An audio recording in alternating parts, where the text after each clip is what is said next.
Al-Shid, all lyrical, still holding it down. You watching B-Shine. Well, I started music writing myself about 1990, 91. It was me and a friend of mine. Like, we were just sitting down at one time. We just had nothing but time on our hands. And he was like, you know what? Let's write a rhyme. So my first rhyme that I wrote, it was a joint rhyme. So we made sure like the how we wrote it would fit both of us. So like if I had to rap it, the words would fit my name, and he would, you know what I mean? Like the words would fit his name as well. So that's how we started it. And before that, it was the 80s, man. So, hip hop was fresh. So I used to listen to everything. Yo MTV Raps, I forgot what year it was. But I'm from Roosevelt, Long Island. And at that time, the biggest MCs out of Long Island, were Roosevelt at that time, was Public Enemy. So I remember just walking to school, Terminator X had the white Bronco, man, and he would just ride up and down, bumping that shit in the morning. I'd be walking, and like I always heard like Public Enemy, so that's where my influence came from. And then there was like I said, Yo MTV Raps.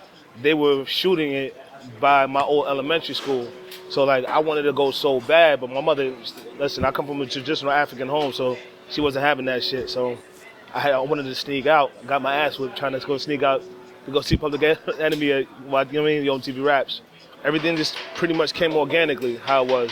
We were doing a lot of showcases. I had a manager at the time, and I was in a group, Chaos, me and my boy Black.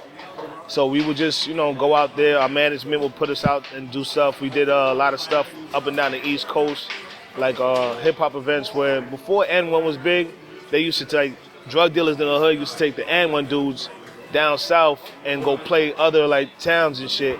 And like there was a time that we would do like the halftime performance, like whatever it was, the after parties, like we would go do the raps and shit. So like, that was some of the things we did. They weren't with it, but I don't think anybody's parents are with it, like to say like, yo, I'm gonna be a rapper in like the 90s or whatever. They want you to go to school, be a doctor, be whatever else but a rapper. But they were more supportive, like when I first started doing my first tours and stuff with, they saw I was getting checks. I was like 19, 20 years old, coming through with these rap checks. I'm telling my mom, I was like, yo, I'm gonna go to like Paris for a month, I'm gonna go to England for a month. So like then she was like, oh, this dude is really serious about the shit. So first tour, terrible, man. I mean, it was cool. It was terrible though. Like, yo, it was like the first time anybody ever paid us like to go and perform. So I was in college at the time. I was like a junior in college and shit. And I left for like a month because Zone was like, listen, no, I think it was like my senior year. I don't know. I know Zone had already left. Man, he was like, yo, listen, we're gonna get paid. They wanna fly us out. We must have got paid like, I think the biggest pay was like $200. We were like getting like $70 a show, but we had never been anywhere, So it was like me, Zone, and Hug. So like we were just traveling, doing like these venues, town to town, like, and we stayed in like the promoter's crib and whatever it was. So it was like we were sleeping in like promoter's crib, these small ass hotel rooms, doing these little small venues. I think we did like one venue, but I mean it wasn't the best like financial situation, but it was the greatest experience I had like in hip hop, because that's when I felt like, you know what, I'm doing it. Like, when it comes to the underground scene, it's like there's a lot more bullshit. There's a lot more that keep it real shit, like, yo, do it for the love shit. Like, yo, fam, we gotta get paid just like everybody else, you know what I mean? So I feel like, yo, we had to handle certain things accordingly. Zone know what I'm talking about. Like, yo, there was a little instances, I think he wrote in his book, like we had to like run up on a promoter, like throw him down a flight of steps and shit just to get paid, man. Just keeping my artistic integrity, man. I could have got signed to years ago, but I never really wanted to. It's a give and take. Like, you feel like you have to compromise something. And I just never wanted to be that dude, you know what I mean? So, like, I don't care whether I rise or fall, how it's written out. Like, I've always just been authentic to who I am musically. So I think that's the biggest thing that I've had to overcome, just maintaining my integrity musically.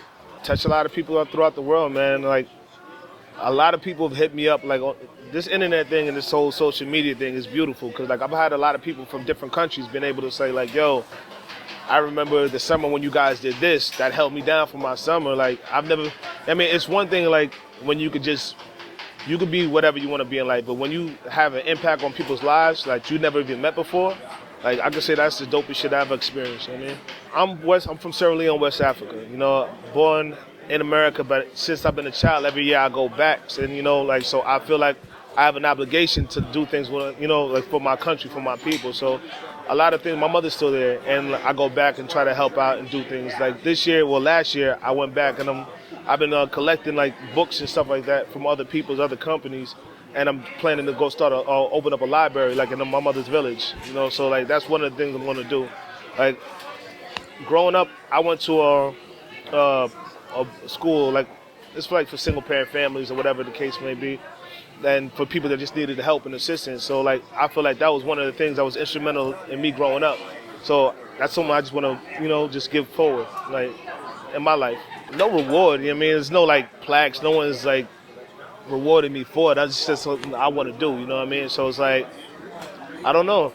I'm just doing it because I want to do it, you know what I mean? Like it's nobody told me to do it. Nobody's helping me out. It's just something that's funded from my own pocket, you know.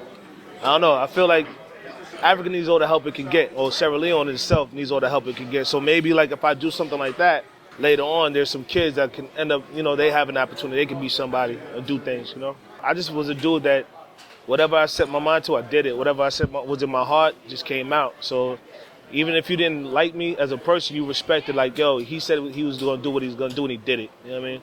That's it.